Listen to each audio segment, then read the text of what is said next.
And 25 people due to overdoses. That was more than all the people who died of COVID in this city that year. Now, despite all the resources, despite throwing everything at it, city officials are saying it could be worse this year. The number of deaths so far this year due to accidental overdoses in San Francisco prompted the health department to call for an emergency press conference. 80% of the deaths to date in 2023, overdose deaths, are now caused by fentanyl.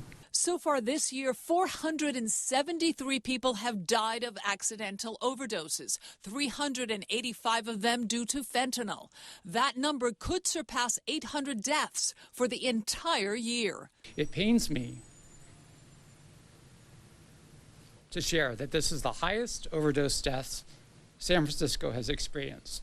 Why is San Francisco seeing more deaths due to fentanyl? When it was first introduced, people were mixing it with other drugs. But now, according to a spokesperson for the health department, more drug users are opting for fentanyl alone. Fentanyl has become cheaper, more potent, and more available. According to the health department, they are currently treating 25,000 people with substance and mental health issues, and now expanding services and outreach, not to mention the distribution of more Narcan.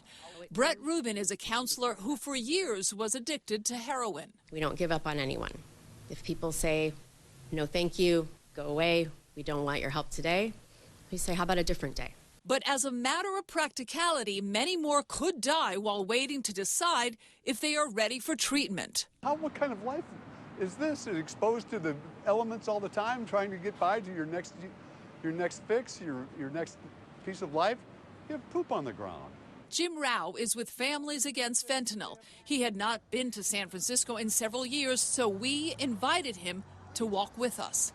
He lost his son Tom to fentanyl and today was speaking to the American Chemical Society about the proliferation of the synthetic drug.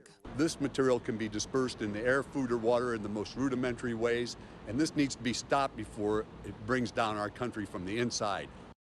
Now, some people try to compare this to the crack cocaine epidemic of the 1980s because it devastated so many communities, especially the African American community. And yes, fentanyl is doing that.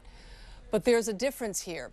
In the 80s, there were a variety of risk factors that, contributing to the epidemic. There was the drug, crack cocaine, but also the crime associated with the addiction, such as homicides, and also the possibility of contracting AIDS. Now, fentanyl, the drug itself, is that much more lethal.